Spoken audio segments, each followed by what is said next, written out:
Hello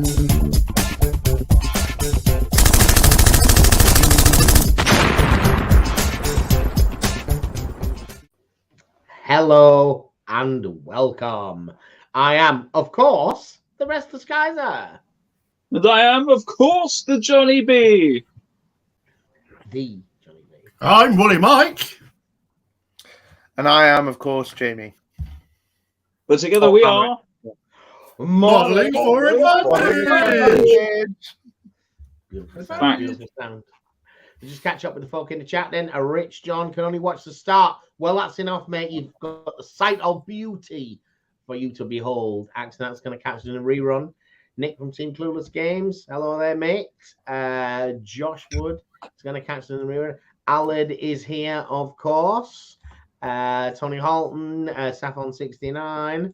Andy from Friends of General Haig. Ahoy, sailor. That's me, and never mind. Rosie is here. Subs is here. And Vinny is here. Some comment on is going to drink a shot every time they say a Baroque quartet. That Baroque quartet. Does that count? Unlikely, but maybe you know something about Jamie that we don't know, or you just want the one drink tonight. Who knows? Yeah. Modeling for tonight, I am still getting paint on these Flames of War 15mm Britishers for the J Bizzle Flames of War Force, and potentially other 15mm games in the future. It's a possibility. Yeah, like something. Finishing off these wonderful Grafenau games, German Sentries, for a deadline that passed at least 2 days ago now, 3 days ago, maybe even 4. I will also be painting some MTBs for Cruel Seas and some Spitfires. Spitfires for Blood Red Skies. Yes. Very good. Mr. Mike? I'm painting MTBs and S-boats as well, because I painted a set and then I varnished them, and the varnish was absolute rubbish, and it's ruined the model, so I've got to paint more. So I won't mention the brand, but I wouldn't buy it again. Terrible. Army Painter. No. They're pretty good, actually. Yeah. I found. I've gone back to Army Paint of matte varnish because this other company was pretty crap. I use High Coat as well. They're pretty good. I'm painting quality military captain Hansa Nairobi from Beyond the Gates of Antares, which is very much still alive and kicking. Although I said I'm painting him, but he's been primed for months. Every time I pick up a model to start painting it, I instead end up working on the app. So tonight I was hoping to do some work on that, but have a sneaky suspicion it's going to be this Baroque quartet are going to be talking about your beautiful app, sir. I have a sneaky suspicion that that's going to be the case as well. Well, that's what we're doing. But now, Jamie, Kaiser's going to walk away before putting you on the big screen. But you're going to, in your best Arnold accent, tell us who you are and what you do.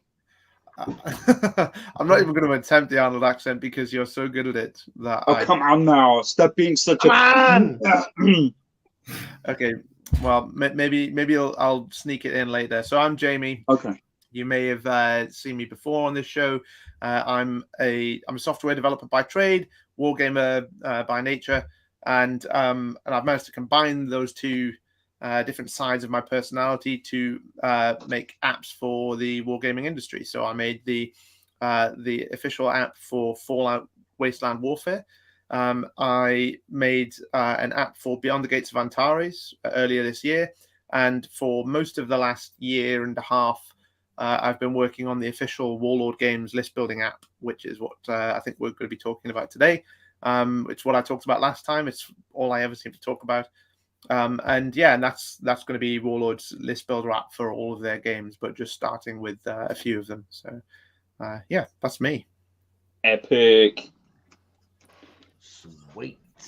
So we had you on here a while ago, Jamie. You did. When was that? Let's just say a while ago. A while ago.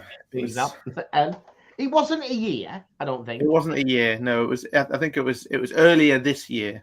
It was in the spring. It was in the spring. Yeah.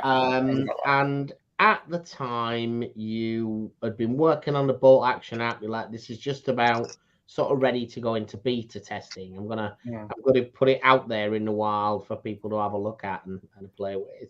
Yeah. We caught up with you at the Warlord Day.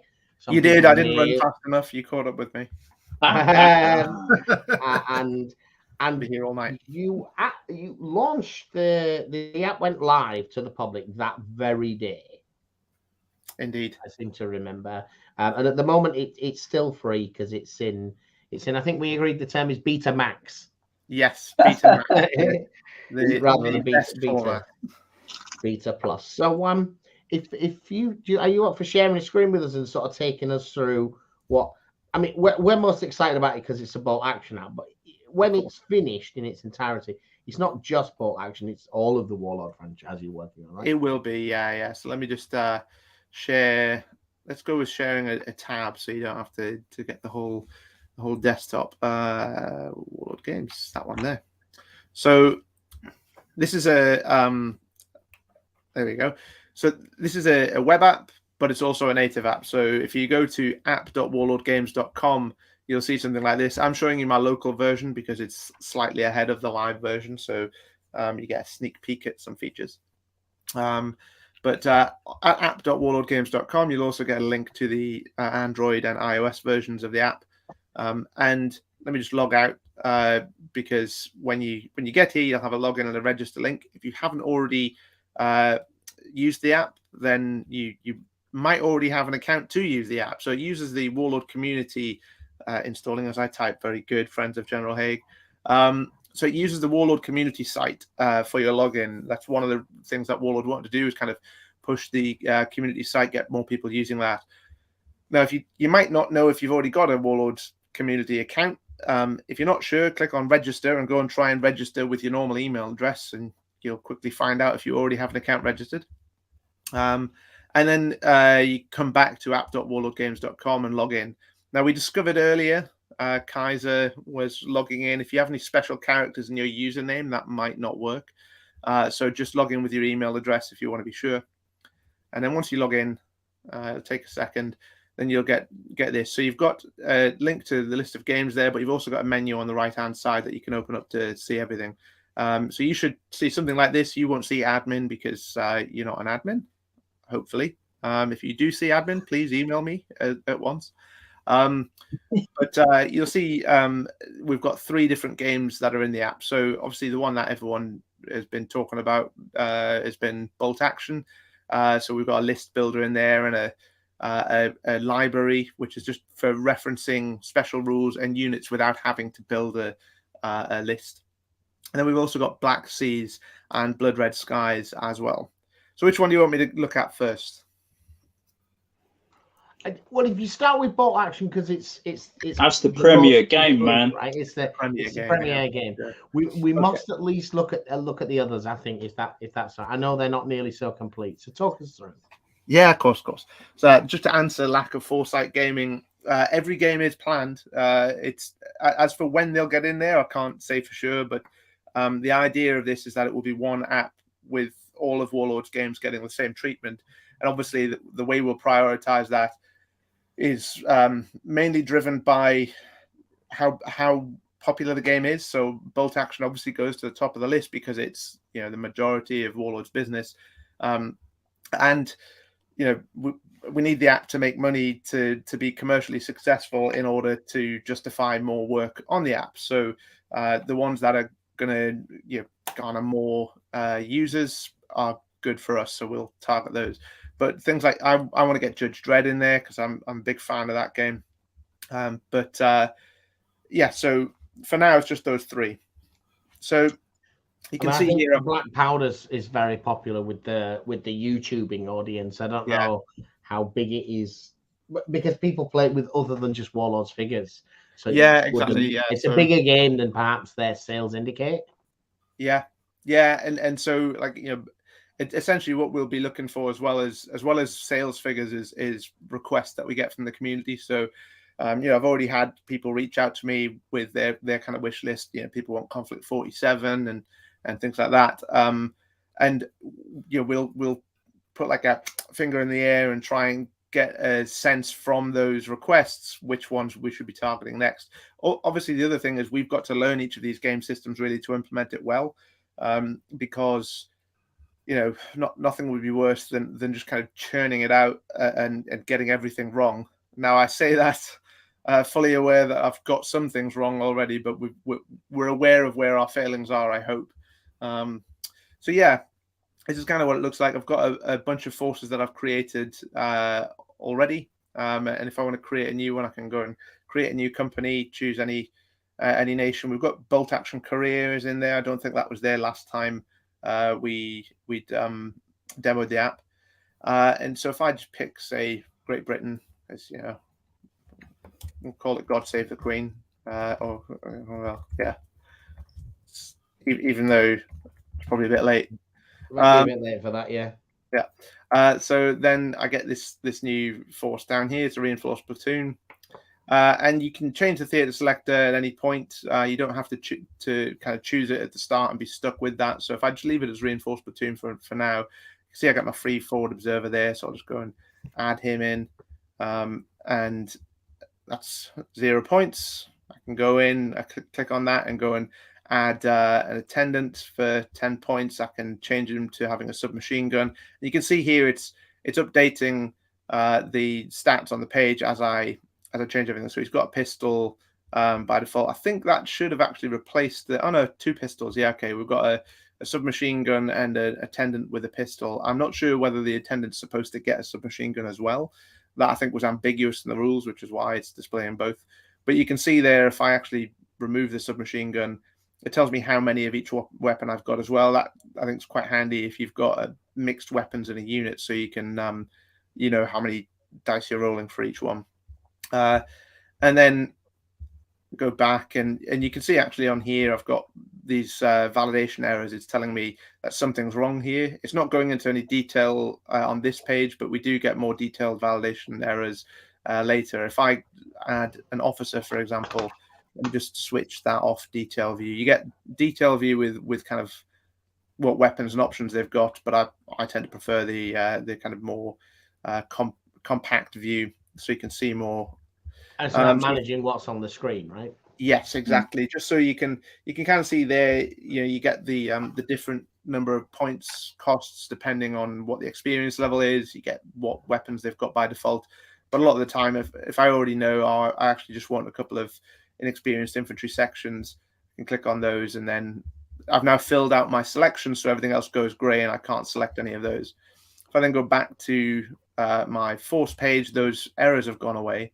But if I drill down into, say, the second lieutenant, now the theatre selector tells me that this has to be a first or second lieutenant. If I change that to a captain, then up at the top of the page, I'll get an error there telling me it's an invalid rank selection.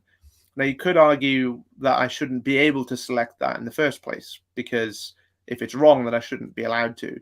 But one of the things that I've learned through the Fallout app is quite often people want to house rule things. So someone may want to do the reinforced platoon selector, but have a captain instead of a lieutenant. And there's other ways they could do that, but this is probably the easiest way to do it, is just to add it in to the required lieutenant selector. You could add it down here as well. Maybe I want a captain and a major, so I could go and do that. So it just allows people to break the rules, bend but be aware the rules. Yeah. Be aware of what they're doing. Yeah. Exactly. So, and then if I just change that back to first lieutenant, then that goes away. And once I'm done with all this, I mean, I can make changes on the desktop version. I've got a little delete icon there, but on the mobile version, you just swipe that away, and it deletes it. You can see I've got transports and tows. That number dynamically changes depending on how many units I've got. So I've got 4 infantry there. If I was to add another infantry, which I can't actually there, I'm in the wrong bit. Let's go to the infantry down here, and I'll just add a couple of commando sections. Then down at the bottom, I've now got access to 6 transports, which I think last time I demoed this, you said that would be a bit of a cheesy list if I went and took like 6 jeeps now for the extra order dice, so I won't do that. but I'll go and take at least one for my lieutenant to ride in. And once I'm done adding all of those, I can then export that as a PDF. Now this has changed a little bit as well since last time, because we've given the user a little bit more control over what they get in the PDF output. One of the guys that's on the stream, actually, Josh, who's been amazing. Actually, Josh Wood is a big shout out for him, because he's been testing this app for about a year, and telling me where I keep getting it wrong. Been a lot more feedback than I was initially hoping for, because I did get so much wrong. But part of the reason why the app is as good as it is because of Josh's feedback. So thanks, good old Josh. But yeah, so one of the things that Josh had pointed out was that if you include the full list of special rules, and I export that, now we end up with, like, this. Bearing in mind, I only have a handful of units there, and not many special rules on them. I've got like a couple of pages of just the special rules. We're not seeing the PDF if you're sharing that, because we're seeing a different screen. It's on another tab. Hold up. How do I? I'm gonna have to stop my share. What I'll do is I'll switch to sharing. This is all the technical bits that I haven't rehearsed. So I can do the whole window. That's what we want. Share that. Okay, so hopefully there we go. Yeah. So this is just, it's quite a small force, but I've got a couple of pages of special rules. Now some of those special rules get quite involved.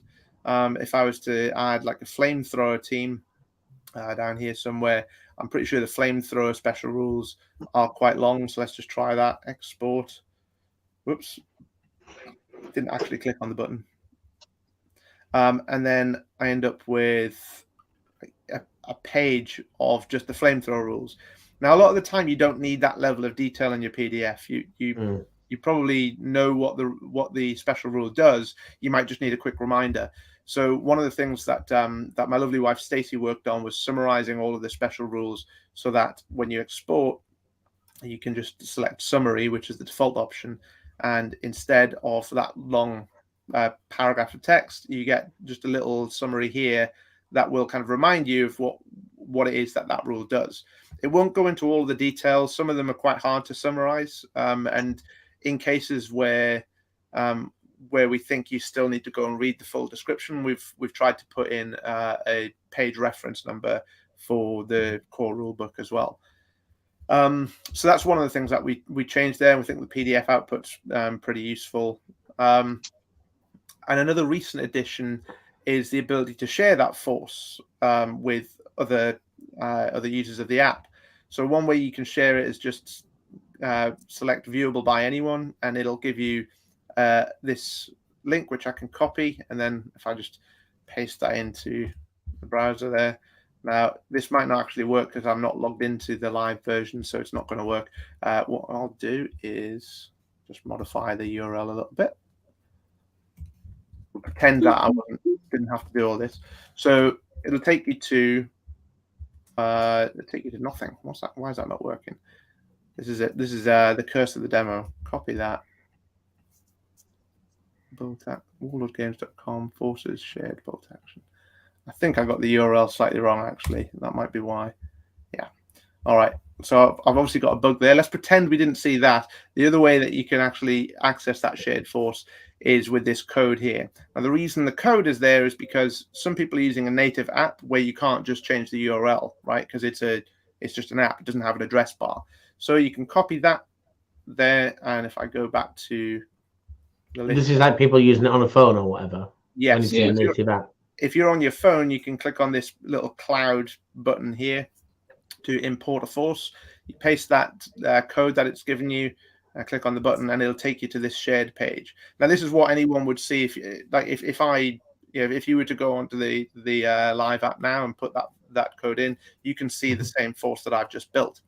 Now, it's in read-only mode, so you can't go and make changes to it, but you can drill down into the page, and if I try and make any changes, it just doesn't do anything. But what this is really useful for is tournament organizers. So if you're running a tournament and you tell everyone, right, it's a 1,000-point game, you've got to use the reinforced platoon selector, then they can ask people to build their force in the app, share the code with them, and just very, very quickly verify that that's a legal force, because it would be very obvious. You would see those validation errors we saw earlier. Now, what they might not want to do is, as a tournament organizer, is have to go and copy every code and go and look at it that way.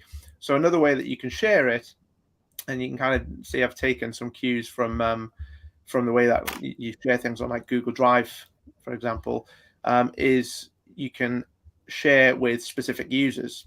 So if I was to put my own name in here, not Jamie.Morris, Jamie at Maloric.com, I add that on there. So that's now shared with myself, which probably shouldn't be able to do really, but if I refresh that page, I should get under my shared forces, you can see the Warmington C platoon there, which is the same force that I've got up there, but obviously normally I wouldn't share it with myself. And then, so that means that as a tournament organizer, I don't have to go and see everyone else's codes and copy them into my app. I can just scroll down to the bottom of my own force list page and see each of these. When I'm done as well, I can just click delete, and that just removes me from the share. It doesn't actually delete the force. It just means that it's no longer shared with me.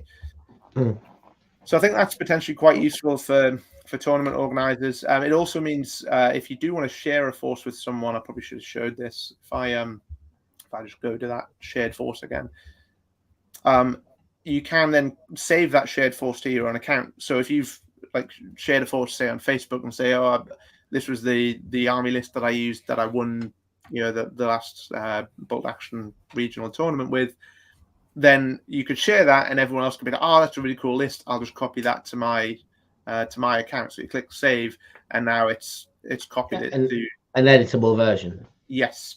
So you then get your own copy of that. Now, what I've just gone and done there is I've now got a duplicate of the exact same list, but that's okay. I should be able to do that. In fact, that's what made me realize that I need a duplicate option, because at the moment there's no option here to make a copy of this list, because you might want to do that to be able to make variations of the same list.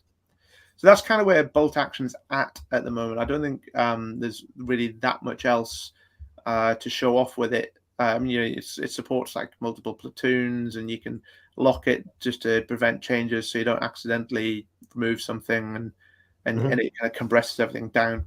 But that's where the list builder is at.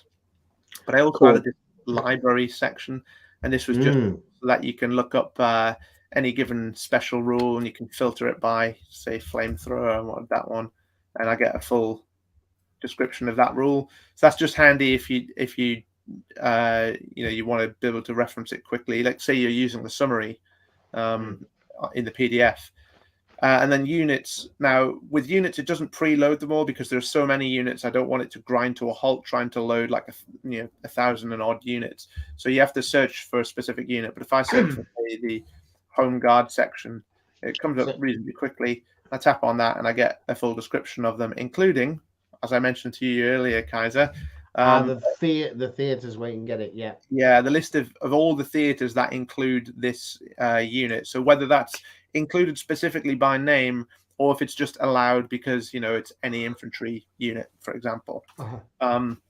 So that's potentially quite useful for those more obscure units. Now, there was a specific example you gave me on the day. It is the 250 SDKFZ 250. SDKFZ 250/1/1, the half track. Yeah.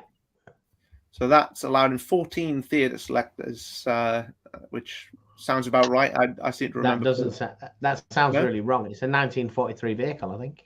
Really? But that doesn't mean that bolt action hasn't got it wrong. Yeah, but didn't the Germans invent time travel around that time? Yes. Well, I'll need to double check that then. But lol, MfA has no flamethrowers. Yeah, with the flamethrowers are so horrendously broken, we don't use them. Oh, I see. Okay, so I picked the no. You talked a lot about flamethrowers. In about 20 games of bolt action on the channel, they've never been a flamethrower because the rules are so broken. Are they? That's good to know. A lot of people like them because they're really powerful. But it's Except against Soviets, right? Well, no, Soviets just gonna have more flamethrowers. So. Oh, okay. I thought there was some rule where Soviets didn't break quite so easily. Yeah. So they're less susceptible to being pinned out. I thought maybe I'm misunderstanding. Flamethrower break everything. Oh, okay, fair enough. Well, that's what you want from a in the face. So the other two games I've got, then I'll quickly run you through them. So Black Seas, yeah, Black Seas, the Windy Boat Game. The Windy Boat Game, not Windy Boat Game. No, this is Black Seas. This is the Windy. The windiest of boats. Oh right, okay. This is the actual Windy Boat Game. So yeah. So this one's probably, in some ways, it's more complete than Boat Action because it's a smaller game, and because this was actually before there was the Warlord app, there was the Black Seas prototype, which was back in like early 2019. I want to say I originally was talking to Warlord about building something, and we started off with a standalone Black Seas app, and it took like a year before we actually got moving with the Warlord app. But yeah, this was built because I was playing a bit of Black Seas at the time, and found it quite useful to be able to go and automatically calculate my points costs based on my crew experience level, because I don't like having to do too much maths. If I've got to like multiply the number of points by like 1.5 or whatever, straight away I start like switching off and just I'll just throw as many boats onto there as I can fit. I need you to do an SPQR campaign update. Oh yeah, because John and I can't count at all. I'll put that on the list then. So it'll control like how many upgrades you're allowed, so you don't accidentally add too many, and gives you the full description of what they all do, which is quite handy as well. Less having to reference the book. And I think I mentioned this to you at the open day. The goal of the app is to minimize the amount of times you have to open up the rule book. Old friends of General Haig has just created a bolt action list. Excellent, thank you for that. Share it. Share it. Let's see if we can just have a look at it. Yeah, paste the sharing code into the chat, and I'll open it up and we can show everyone the amazing. Mock you ruthlessly. So while you're figuring out how to get the sharing code, so we've got the ship details here as well, so we can see what cannons are available, what the number of hull points is, and so on. But arguably the best feature of Black Seas is once you've built this fleet, you can then add it to an ongoing battle and track all of the status changes of the game as you're playing. So rather than having to, a lot of people don't have the space on the table to be able to play with all the cards out and all the little trackers. And even if you do, sometimes they're a little bit fiddly. So some people prefer this. It depends. I think some people actually like having the physical things out there, but it's just giving people the option to use either. And if I go into any one of these ships, I can first off assign it one of the flags, because the Windy Boat Game comes with all these little cardboard. Yes, I didn't realize that. But yeah, it does, yeah. Yeah. That's so you know which third rate is which and what. Yeah, exactly. So you can easily identify them on the table and off. And then you can change things like your level of sail, so you know how fast it's moving. You can edit the hull points. Now, some of this does need a little bit of a usability improvement, but Black Seas has kind of been on the back burner while we've been working on Bolt Action, which feels like forever. But it'll definitely get some TLC at some point in the future, because it probably does need it. But it's functional at the moment. You can change like your ammo type. You can add all of the different status effects and so on. And you know, when something gets sunk, then normally you'd be able to remove it. I discovered tonight there's a slight bug with removing some of the units. So I can't drag that away yet, but you will be able to. And then when you advance to the next round, it will automatically calculate which direction the wind is going in. So at the moment it's becalmed and the wind hasn't changed direction, but eventually it will. If it rolls in, there you go, rolls in 11, and the wind. You see that that one? Yeah, nice little animation there. So slick. So yeah, and then when you're done, just hit reset, and it goes back to it'll calculate a new random wind direction. You can add a new fleet. I can add a couple of fleets, so I've got France and England there, and yeah, and then do it all again. Which is nice because there are a lot of counters in that game. Yeah, exactly. Skirmish games tend to be like that, though. Like Fallout was like that. There were so many different things that you could track because it's quite a detailed game. You've got whether you're on fire, whether you're frozen, whether you're poisoned, how many wounds you've taken, all these different things, and everyone's got a little status token. So, bolt action, you're either pinned, or you're on your feet, or you're dead, right? And those are your different statuses. So there's not really as much to track. But for skirmish games, Black Seas, Judge Dredd, all that kind of stuff, it really benefits from this sort of tracker. And then we'll probably also put in like a library for Black Seas as well. I think almost every game would benefit from just a quick rules reference, so that you don't have to go and build your force to be able to reference it. And then we've got Blood Red Skies. Out of the three, this is probably the one that needs the most TLC, partly because we just didn't have all the data when we started building it. So I go to, say for my existing RAF force, go to add a new plane. You can see there's a ton of planes in here, but a lot of them don't have points costs, and that's because we just didn't know where to get that data from. I think we've got a contact with all the data that we need now, but it's just a case of getting it put in there, which is kind of lower priority than finishing off bolt action at the moment. But if I do add a plane in there, I'm given to understand that a squadron should only have one type of plane. So this, I think, is technically not correct, that I shouldn't be able to add a Spitfire and an Apache in the same squadron. I'm not sure if I'm not. That may well be true, but I don't think you're required to field full squadrons. It's a pretty loose format game. Subcommandante is here, and he loves subs. Can you have mixed planes in Blood Red Skies? I think you can. Yeah, well, you certainly can in the app. So yeah. And again, it's something that I'd rather be wrong this way than the other way, because this way you can just manually add the same plane, right? Whereas if I restricted it to be in the same plane and you wanted to have a mixed squadron, then you wouldn't be able to do it. But if I go into any one of these, then I can change the experience level, so I can make them regular, veteran, or ace. If they're an ace, I get to choose an ace card. So you can see there that I get I've already chosen an ace card previously, and I can click on that now. I've got some styling things I need to do here. This is a recent change.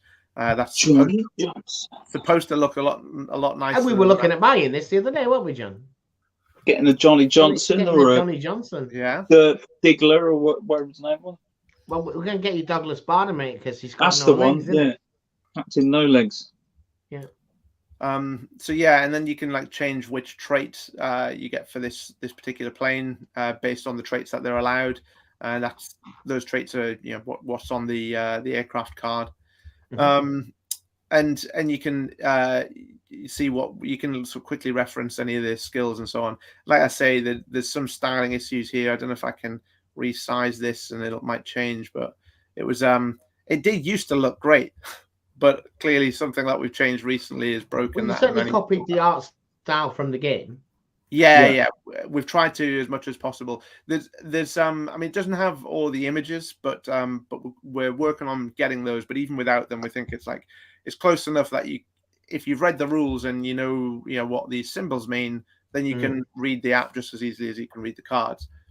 And then this also has like a library section as well, so I can go and reference any of the equipment cards. And again, I clearly need to do some work on the sizing of that, because it's a little bit broken. But I also get this funky flip around effect, which would be much nicer if the card was the right size. But hey, funky though. It is funky. Then that was all my wife. That was Stacey who she did the funky stuff.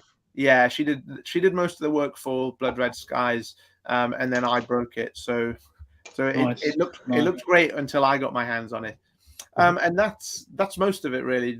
The other games will follow that kind of format, right? We'll have a list builder in there. All the features that are currently in Bolt Action, we want to kind of roll out to the other games as well. So the ability to share forces, the ability to export as a PDF, all those are useful features for every game. And yeah, that's basically it. So and it's all for free. It is currently all for free, yes. So the plan is last year we actually launched the beta last September, so September 2021, at the Warlord Open Day, and at the time we didn't really advertise it much, and that was on purpose. We didn't feel it was ready for thousands and thousands of users to come and use it, because we'd be hearing the same problems from everyone, right? We wanted a small number of people using it, and then we'd kind of fix the issues as we found them.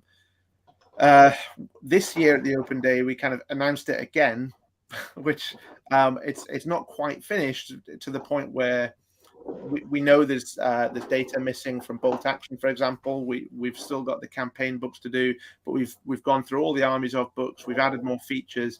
We think it's a lot more usable, and it's ready now for us to get hundreds or thousands of users trying it out and telling us what's wrong.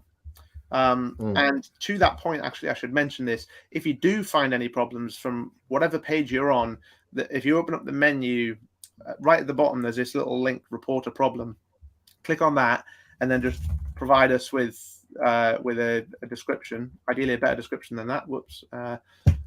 Just don't click away from it. And then when you hit submit, you'll get this cryptic. I obviously need to put a better message in there, but you'll get a little cryptic message there, and that will end up in our queue, and we can then track that bug and get in touch with you if we need more information. And if I want what I want, how do I jump that queue? Hey Jamie, it's Kaiser. Fix this bit. Yeah, you just email me. You got my details. Just email. Yeah, I'll keep or shine a signal into the night sky and then wait for the Batman thing. Yeah, right. Yeah. Sweet. So I'll do that. Yeah. So now we think it's ready for prime time, but it's not finished, right? And it never really will be finished. But it's there's a certain level of finished where we're comfortable charging money for this, and that amount is going to be about $1.99 a month, and it'll get you access to everything. But we don't think we're there yet. I would be embarrassed to charge money for this at the moment because it's not finished. When we feel that Bolt Action is finished, that's probably the point where we'll start charging money for it, and that's because at the moment this is all evenings and weekends and lunch breaks when I'm working on this. So it'll iOS 6. Yeah. So Friends of General Haig just reporting there that you can't submit a bug report. Ironically, that's a bug. So my local version, the bug report, the bug report does work, but I haven't uploaded that yet. I need to. I fixed it this morning. So yeah, you can email me though as well. There's a contact us button there. So if you do have any bugs, you can just click on that and email me. Yeah, so we're kind of now ready to tell more people about the app and have more people use it and more people tell us what's wrong with it. And then at some point we'll say, right, okay, we're ready to start charging money for it, and then hopefully we'll make enough money that we can do this full time. And if we do get to that point, you'll notice a very quick increase in the features that we're getting done and the games that we're getting added. For reference, so Bolt Action's a bit of an exception because it's such a massive game. But the average sized game, and I don't know if there really is an average sized game, but let's say a reasonable sized game would take us probably 6 weeks to do completely, to add to the app. And the reason I know that is because I spent about 6 weeks earlier this year writing a standalone app for Beyond the Gates of Antares version 2. And that is, size-wise, is a more reasonable sized game than Bolt Action. It's very similar in terms of complexity of the actual game itself, because it's got theater selectors similar, like force selectors, It's got the same sort of things in terms of the kind of options that you have. It's got the PDF output, the rules reference. Yeah, but it's bolt action in space as a game with D10s. Say again? It's bolt action bolt in space. Action in space. Yeah, exactly. So, but it's just got way less data. So that not just the amount. It's not just the amount of data that we have to enter, but the amount of edge cases that you get from that much data. So with bolt action, when we got to the campaign books, there are so many new rules that we haven't built the app to support yet that we keep having to go back to the drawing board. So when we do get bolt action kind of finished, if it ever really is truly finished, something like Judge Dredd, I reckon like 6 weeks and that will be done. Then we'd go on to SBQR and 6 weeks and that'd be done. And so we'd aim to rattle through a lot of these, but that's really dependent on how successful the app is. So presumably you feel without bolt action you haven't got a Warlord app. Exactly. Yeah. It is the premium. We interviewed Stallard, and I think he said 48% of their sales are bolt action. Yeah, I saw that. You can't, and this is a company with a huge range of products. Right, exactly. Yeah, and it's not entirely surprising, right? No. So we've got the sharing code from Friends of General Haig. Let's see what that list looks like. So it's called Para. We've got first lieutenant, 2 paratroop sections, and a heavy mortar team. So perfect. There we go.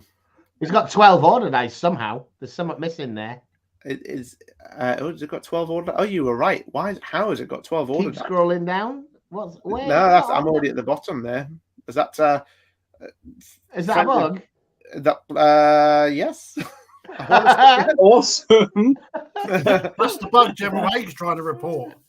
Brilliant. That's why. Oh, it's got 3 platoons. 3 platoons. Thank God for that. Okay, there we go. So all right, sweet. It's not a bug. Thank you for pointing that out. So okay, and then if we look at the PDF, all 3 platoons are in there. So I would have realised eventually. Cool. Okay, so that looks correct. I've never seen someone use a heavy mortar. I don't think. Well, you have now. It's veteran as well. I'm going to save that. He doesn't play bolt action. He was just pissing around with the app, so it's obviously easy to use. So that's a bonus. That is a bonus. So future games that you play on the channel, we can put the codes in at the end as part of the description when people watch it. If they like the list, I can share the Johnny B. Keys promises list. like that. People will expect it. Yeah, well, I mean, that would certainly help me because people can only use those codes if they're using the app. So if they're using the app, right. But yeah, I was going to add QR codes as well instead, but they're a little bit more complicated. Last year's technology, man. QR codes. Future tech, get rid of that. Future tech, yeah. Well, and people aren't always so comfortable enabling camera permissions for the app, so I figured having like a little code that works on the web as well, that's a little bit easier. You don't want what's on John's camera connecting to your app, mate. There's a whole world of darkness there.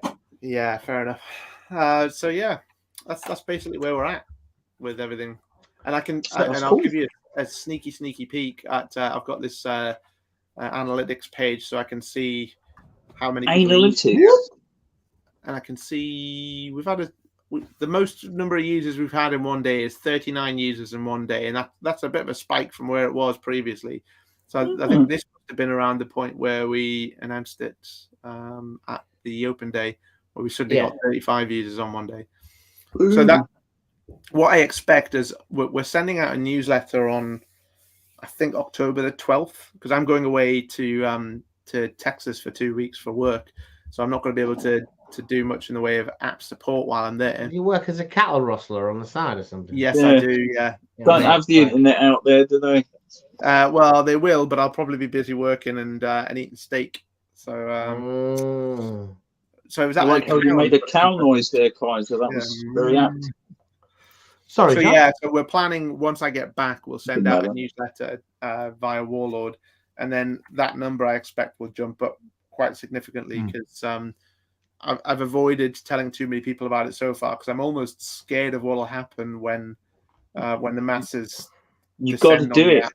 You have to do it. No, I know the rubber's got to hit the road. So that's when you spend time working out how you're gonna do proper filtering of the snagging list. Yeah, exactly. You're writing software to like group complaints together. Well, I mean, I literally that whole reporting a bug thing and this support page that I've got, and that's the bug that I just created earlier. That was me panicking that when we launched the app, I would just have an email inbox full of unfiltered support requests. So yeah. I put this in just so that I would have some slightly better way. This was written on a National Express coach on my way to Holland. So that's how pro you are. You can write a script on the bus. Yes, yeah. Well, it was a long coach ride, to be fair, but it's like that. Yeah, I tried to squeeze in as much time as I can on this thing. So I've mentioned I do this part time. I took my daughter to her Taekwondo class tonight, and then I went out and sat in the car with my laptop for an hour, and that's how I added in the theatre selectors into this this page here. So that was all. That was just me fixing some bugs and adding these. And that took like an hour. So for anyone who's like, why isn't this app finished?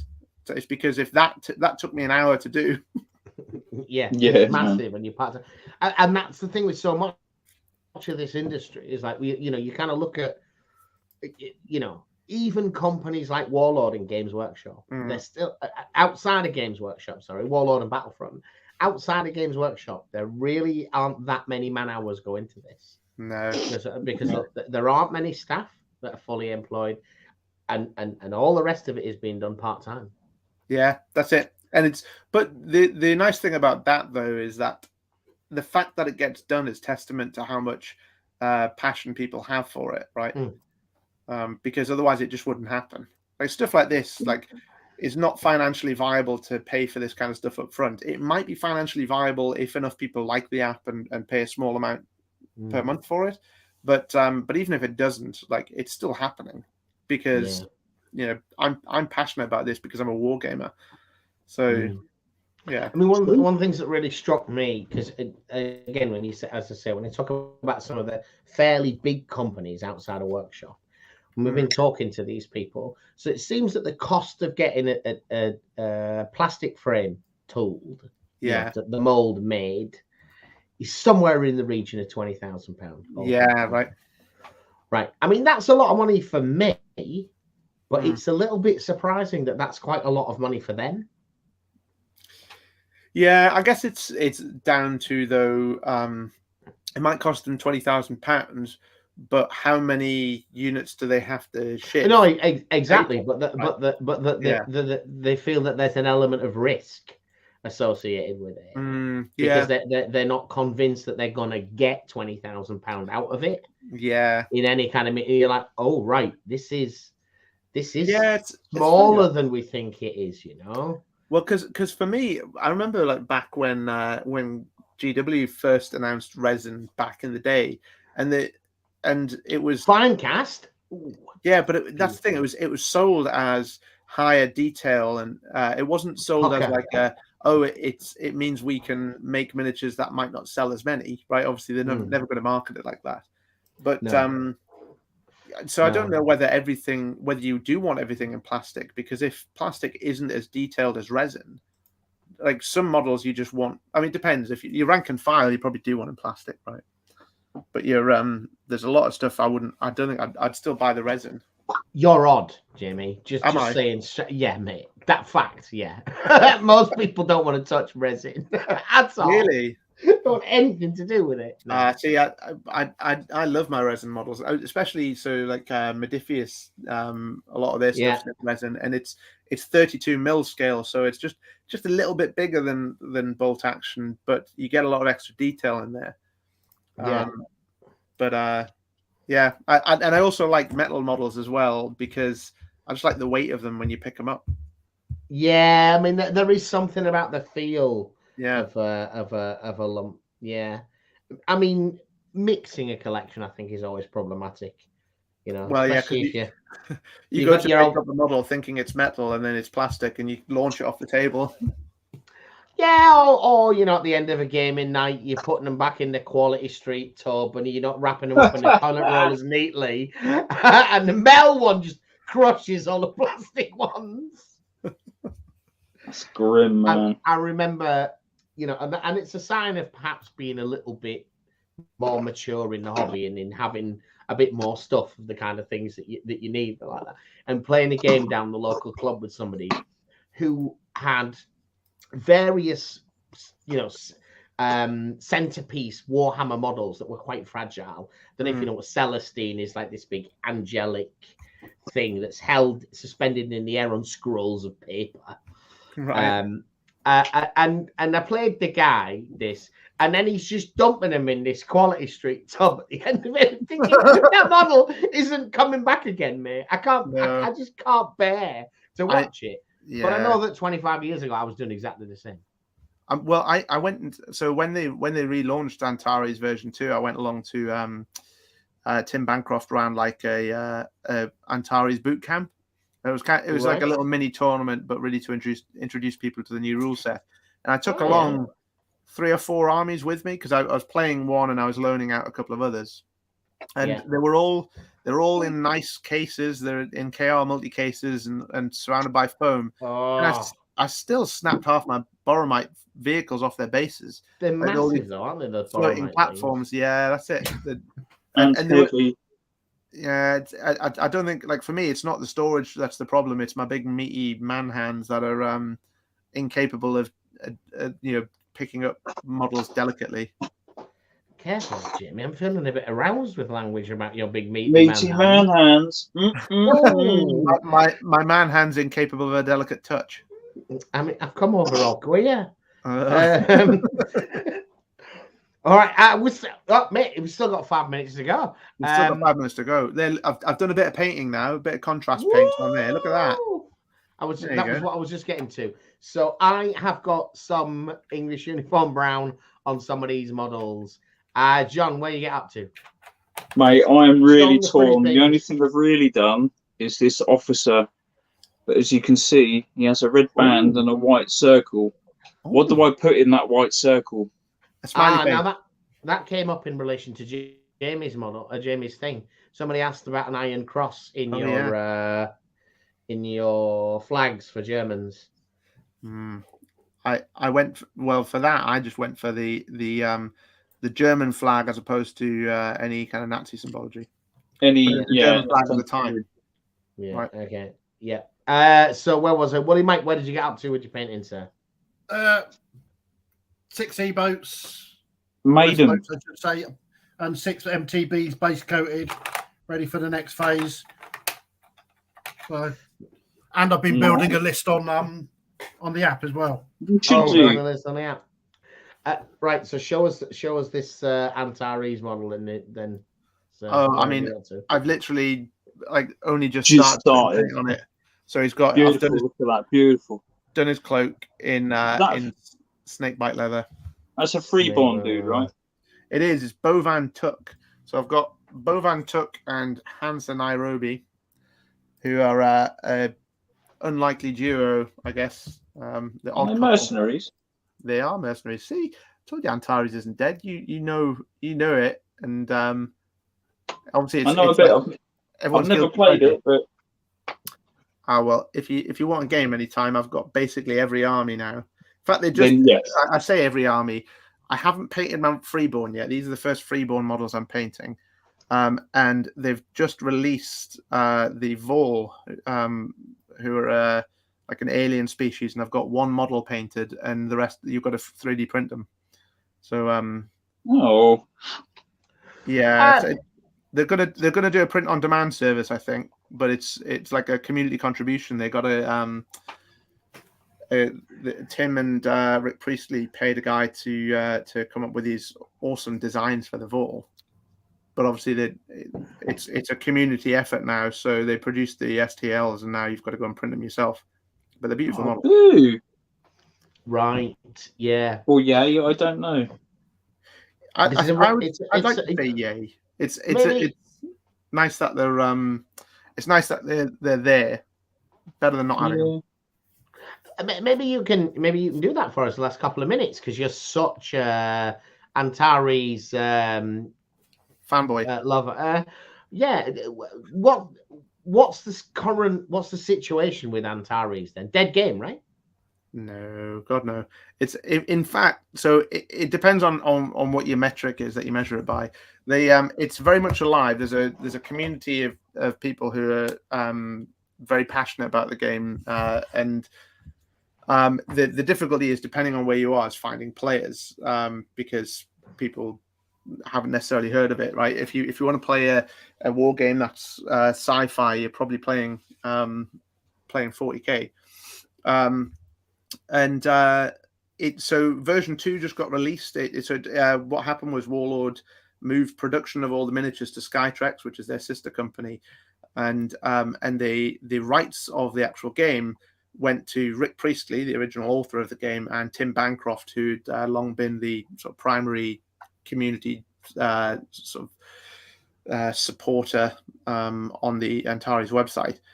So Tim and Rick finished off version 2, which was already partly produced prior to COVID, and released it as a free rule set. So you can go to the AntaresNexus.com, I believe it's .com. If you Google the Antares Nexus, you can download the rules as a free PDF, and they can Google thinks I'm talking to it, which I'm not. That's hilarious. So yeah, you can download the rules as a free PDF, and it's designed now as a generic rule system that you can use with any models you like. But you can obviously it's also got the background in the universe for Beyond the Gates of Antares, and then to try and give something new for version 2 other than the new rules, they've also been working with, like I say, a 3D sculptor to produce models for the Vol, who have been long awaited faction. Yeah, they've been the faction that were mentioned right at the start, but we've not really seen anything of them. And then there's also some they released Skytrex released some new models that were originally planned prior to COVID. There's some new Isaurian models and a new Boromite pirate captain. So the game's alive and well, but I think it's finding its feet in version 2. I've certainly enjoyed it playing it. It's stripped down some of the complexities of version 1, and it's a lot of fun to play in version 2. So. And by stripped down, do you mean there's a lot less stats per model, or? No, if any, so there's actually one more stat per model. It used to be that all infantry moved the same distance, whereas now they've got their own movement speeds, which just adds a bit of extra variation between the factions. So always got me about that is that it was 5 inches, not 6. Yeah, I constantly got that wrong. Right. Well, no, I just kept getting it wrong. 6 was the standard move back. Oh no, it wasn't 4 the standard move back in. Well, if you go back far enough. But... Yeah. So back far. Well, so 4 with a reserve move of 4. Yeah. So 8 total.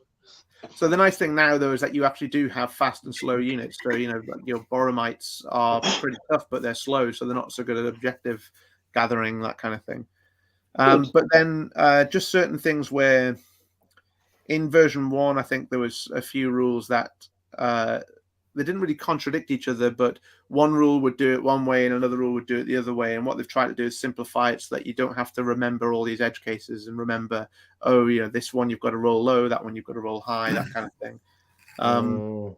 But it's just it feels like the same game, but it just feels easier to play, I've found. So yeah, I've enjoyed it so far. I just wish I had more time to play. Yeah. Too busy building apps. Building apps. Time is all going into the app. Yeah. But if anyone does want to try the list builder for that, you can get it at antares.maloric.com, and that is free. That's free and will always be free. And I have a few people that have donated via Ko-fi, I think it's called Ko-fi, like a Patreon. Yeah, Coffee. because that's their thing, right? Is that it's buy me a cup of coffee. So a couple of people have kind of helped me pay the hosting for that because I have to pay the hosting for the website, but I'm happy to do that because I love the game. The Concorde still shooty, yeah. They're still kind of the glass cannons of the Antares universe. So they're a bit more. Actually, that's another thing they did. One of the things I think that Tim was really trying to do with version 2 was make the factions all feel distinct, because there was a tendency that everyone would use the same kind of ammo for like special ammo, like net ammo, things like that. Whereas now, like the Concorde, who are supposed to be the most advanced faction, they've got access to certain weaponry that you don't get for, like, say, the Algorin or the Boromites, that kind of thing. So they do feel a lot more distinct now. Would it be easy to use these rules for a homebrew Star Wars game? Antares basically works like bolt action, right? Yeah, you can absolutely do that. So there's a number of different PDFs that you get on the Antares Nexus, and the one you want is just the core rules, which would allow you to pick whatever models you like. The only thing is you then have to come up with either pick stats from one of the existing army lists or come up with your own stats for them. So if you pick, say, the Concorde to say all my stormtroopers are going to be Concorde and all my rebels are going to be Algorin or Freeborn, right? Then you just kind of go from there. So some of it's just rebranding them, I guess. That's cool. And Rick, I saw Rick Priestley is a man who's almost reclusive these days.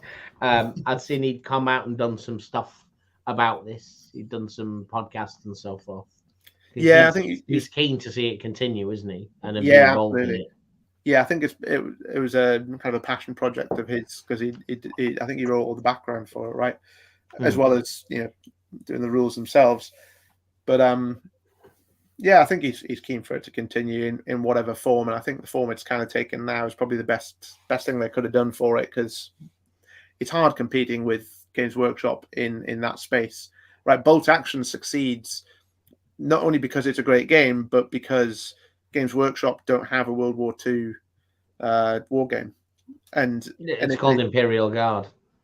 Well, there you go. Yeah, but yeah. So, and that's got to be part of the reason why Warlord aren't interested in entering the sci-fi or fantasy spaces. They have got fantasy miniatures, but Warlords of Erewhon isn't a Warhammer competitor. It's an alternative, and a small alternative. Yeah, and it's not a big part of their business. They're quite interested. I know they're really interested in this Mythic America stuff. I think they're looking for something. Yeah. I mean, and maybe it's what Games Workshop claimed when they got rid of the old world. It's like, despite people claiming they love it, generic fantasy doesn't sell. It doesn't sell miniatures. Maybe, yeah. People, and that is that just because there's a million different choices if you want to buy dwarves or elves. I don't know what it is, but certainly they didn't feel like they make money out of it. Well, but Mantic do quite well out of it, don't they? What's theirs called? Is it Kings of War? Kings of War, that's the one. And I don't know how well they do out of it. I think a lot of people have bought Mantic at some point in their life. Right. But I don't see many people playing it. Right. Okay. Fair enough. I mean, I was just basing it on the range of miniatures they've got, but I avoided Kings of War because I wasn't keen on the it's like the core mechanic of theirs is that the base, it's not like one model per soldier. Yeah, that's the thing that I liked about it. Oh, right. Okay. So I've got a dwarf army up there I've never played with. Right. Okay. Multi-based. I'm more interested in a rank and flank game. The unit is what's important, not not the individual. Because historical battles are not about casualties. No. Yeah, they're really not about casualties are what happened after. When you lose, that's when you take casualties. When everybody starts running and the other side are chasing after them, stabbing them in the back, that's when you get casualties. Yeah, I think for me, it was because I wanted to be able to buy fantasy miniatures and use them in a lot of different systems. And it, because there was a tendency for making these kind of scenic bases where they're all already fixed onto the base, I wouldn't be able to do that. I know you can get around that as well, though. But it felt maybe that I should give it a go sometime, though. make a list builder for it. It looked like an interesting game, but I've never got around to playing it. We've been talking about Dragon Rampant, weren't we, John? In fact, like end of last week, we were talking. Yeah, just for funsies, I've played a few of the Rampant games and Dragon Rampant. You know, get your dwarfs out onto the field, mate. Yeah, get it done. Get it done. We'll learn the rules, and then version 2 will be out. All right, I think we're going to wrap it up there, guys. So Jamie, just remind them where they can find all the beautiful things that you showed them. Yeah, you can. So you can get to the app from the browser if you go to app.warlordgames.com, and there's links there for the Android and iOS versions. But if you just go to the App Store or go to Google Play and search for Warlord Games List Builder, and then you'll be able to download the app for free. And if you want to try the Antares List Builder, that's antares.maloric.com. And if you want to try the Fallout Wasteland Warfare List Builder, that's just Fallout Wasteland Warfare on either iOS, App Store, or Google Play. And that's it. Awesome. It's good that. We are going to be back. What have we got next?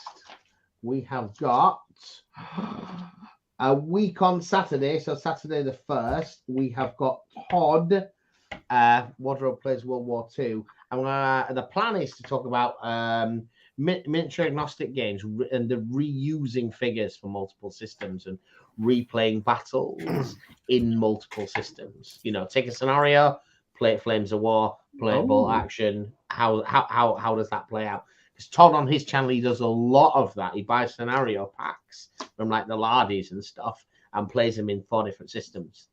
So an interesting thing to look at.